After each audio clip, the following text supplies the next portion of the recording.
Well, welcome everyone to today's conversation about smart practices in diversity, equity, and inclusion in our series of interviews that we call Smart Inclusion. We're talking today about diversity that works and how to measure the effectiveness of your diversity recruiting efforts.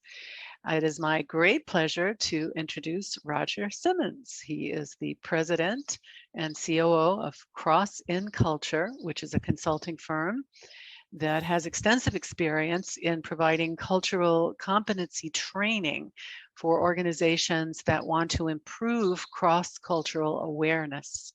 Roger is an adjunct professor at Judson University and also instructs students on cultural diversity topics. He provides training in cultural awareness for religious and community groups as well, and has built coalitions and collaborations across educational and nonprofit organizations to develop programs, policies, and practices that promote an institutional culture of diversity, equity, and inclusive excellence. So welcome, Roger. Thank you so much for joining me today. My pleasure, Sylvia. Thank you so much for the opportunity to have a discussion, have conversation. Always enjoy these dialogues. Well, let's start with a very simple question. And what are some of the misconceptions that you've encountered around diversity? Yeah, that's a good question. And I think a few of them I want to share is one is that having diverse people together doesn't necessarily indicate that you're representing diversity. I know it's a different, you think like, when you got a variety of people who are different, you would think that, yes, this is a good representation of diversity.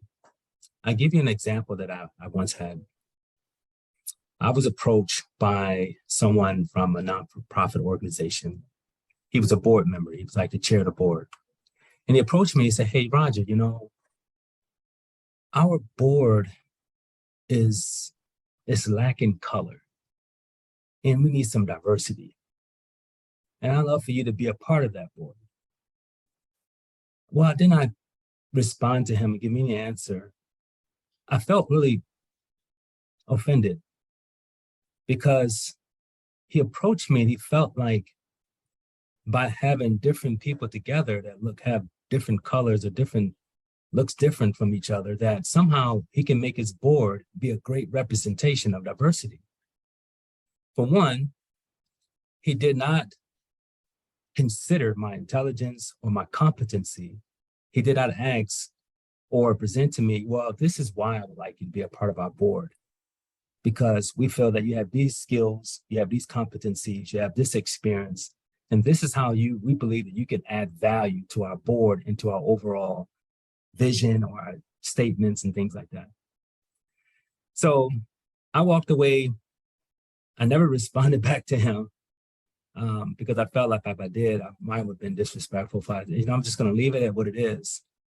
But I began to think about that. I say, some of us think that if we have different people together, that somehow we're representing diversity. And that's a misconception. Because just because you all are coming together and look different doesn't necessarily mean that it's really representing diversity, because what he wanted me to be on the board was kind of like a token, someone. Yeah, I was going to say, back in my day, we called it tokenism. I guess we still do. Still Token. Alive and well. Exactly. So didn't have a voice, just wanted me to have just pretty much to be in the picture. Wow. Well, that's a very strong statement, because it dovetails right into the idea of inclusion and belonging, which is something that's come up again and again. It's one thing to have a diverse population, but if they're really not included in the Correct. process or valued for what they bring to the table, they're just the tokens, right? That's Interesting. correct. So let's flip that question around then. So what are some of the practical indicators that diversity really is working? Yeah, it's a good one. This is one that I think that a lot of organizations is trying to wrestling with, how do we really measure this? And in my area of expertise or my experiences that I've had, one of them is that I think different voices ought to be amplified. I think that's one I'm winning. Is there a system or a structure in place where everyone is heard, regardless of their backgrounds, their ethnicities, and what have you? And another one that I found is that by doing focus groups, this is how I was able to detect, is by having focus groups, small groups, again, asking questions, doing assessments, and listening, asking questions and listening for meaning. And this is one of the indicators I think that I found to be very important. When people can say that they are necessary, and the meaning of this, and they can say that I'm necessary here in this organization, and also they can explain to you what they bring to an organization, what values do they add to the whole and to the vision. If people can answer that and share in terms of how they feel in that workspace and why they are necessary, I think is a good indication that diversity is working, particularly when you have different people who are different, who are somewhat sharing the same thing. And you can find these indicators when you do focus groups, because you get people talking in smaller groups and dialoguing and really opening up. That's interesting. You should say that. We were talking about job descriptions and how to debias a job description, right? Mm-hmm. And what kept coming up over and over again is value. How does this position add value to the company, right? Correct. How will an individual contribute Correct. to the team, to the organization, Yes. to the customer, right? Correct. Correct. So that's everything's connected, right? Everything's, in a way, everything's connected. So we do talk a lot here about the benefits of working in a more diverse environment. And one of the things I'm fond of saying is diversity is strength. What do you feel are some of the most, the biggest advantages of working in a more diverse environment? Very good. And I concur with definitely their strength. I concur with that. I think that in a diverse community, I have discovered that you have two things. You have opportunity and also you have challenges. Okay. And you don't want to dismiss any of them. You need both of them. And I think that the opportunity that has that differences should breed creativity. And you create, I think that we're able to create from our diversity. Diversity that works actually empowers. Diversity should empower, because people feeling that they can contribute, there's creativity, and people feel like they are empowered. Also, diverse people, the benefits is that they have this sense of ownership, this level of ownership. I'll give you an example. I worked in an organization that was diverse. Our team was diverse. And we used to call this team like the A team. And the reason we called it the A team, because each and one of us were different. We all were different. Ethnicities, background, experience, you have it, even gender, we were different. We got to a point where we built such a team that we were able to learn from each other, and we knew one another's giftings and how we were gifted.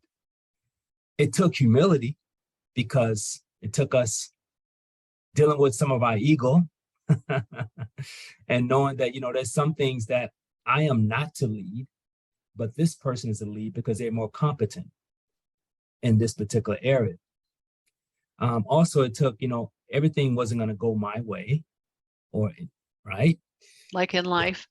Exactly, like in life, So this was the A team, and the benefit of it is that I was able, situations will arise.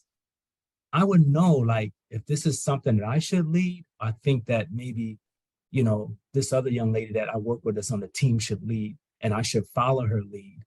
We should follow her lead because she has the competency, she has the skills, and we can come alongside her and we can help with this project.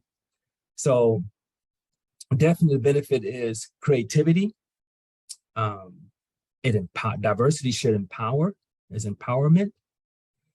should make people feel empowerment, because if we're not creating from our diversity, then diversity is not working. Okay. So creativity is one good measure. Like if you're coming up with new ideas and innovative products and solutions, yes, that is one way to see that one people way. are empowered to contribute to that. People are empowered to contribute. Process. And they have that freedom to show up as they with their whole selves in that space. So when they have that freedom to show up in their whole selves, then that's when the creativity kicks in, you know. And it's okay to have those turbulent kind of relationships when, you know, people that have different perspectives and they rub together. I think that when we can listen to each other enough, we can come to a understanding of how things should be. Right. Or an accord. I mean, you know, when you think about it, Roger, this very same thing plays out at the Thanksgiving dinner table in families. Correct. Right? That's correct. It's like that you got differences of opinion. Okay, they're going to argue it out, right? But at the end, they're going to say, "Pass me the mashed potatoes," you know. like we're just going to sit down and break bread and be a family. We need more of that in our society, that people can be their natural selves at the table, and get whatever it is done, even if it's just eat a meal together in peace. That is correct. That is correct. That is correct. Right. Interesting. So this has been very interesting. I have gotten a couple strong messages from you, and one is amplifying the different voices, listening and letting people be heard, right? Allowing people to be empowered to be their natural selves and contribute to that process of innovation and creativity that really drives business growth. Yes. What else, anything else that you would like employers to know about how to measure, like what are good indicators of the results of their either diversity outreach and recruiting or in cultivating a more diverse population within the organization? One of the things I want to elaborate a little bit more on is having spaces where there can be dialogue. And what I'm saying is that this is where you create space, whereas you can't Google anything. You know, this is space where you can't really Google anything. You have to really engage one another. Because you look at it around DEI, there's a lot of great work going on out there, right? That on my phone, I can Google and come out with thousands of things, good things out there. But the better things are the things that we can't Google. And the things we can't Google are the things that we get in dialogue with each other, when we're questioning each other, when there's critical thinking, where we're challenging each other, where we have to be able to try things, you know, take risk, be challenged, all of those things. So creating space where you can just kind of put the phone down and just really engage each other's thinking and perspective. Excellent.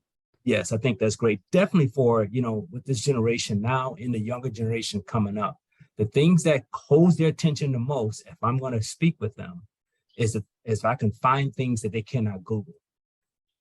Right. Or have those honest conversations. I think we've become too reliant on our phone as an extension of our personality rather than expansion of our personality. Well, this has been terrific, Roger. I want to say thanks again for sharing your insights and your expertise with the HR and recruiting community.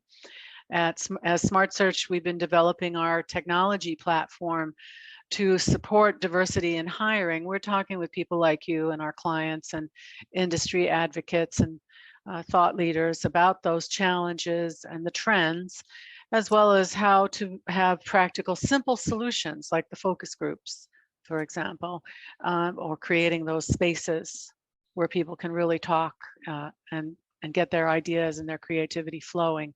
Correct. So this is, I think, really the first step towards creating that more inclusive workplace environment. Thank you very much. Yes, my pleasure.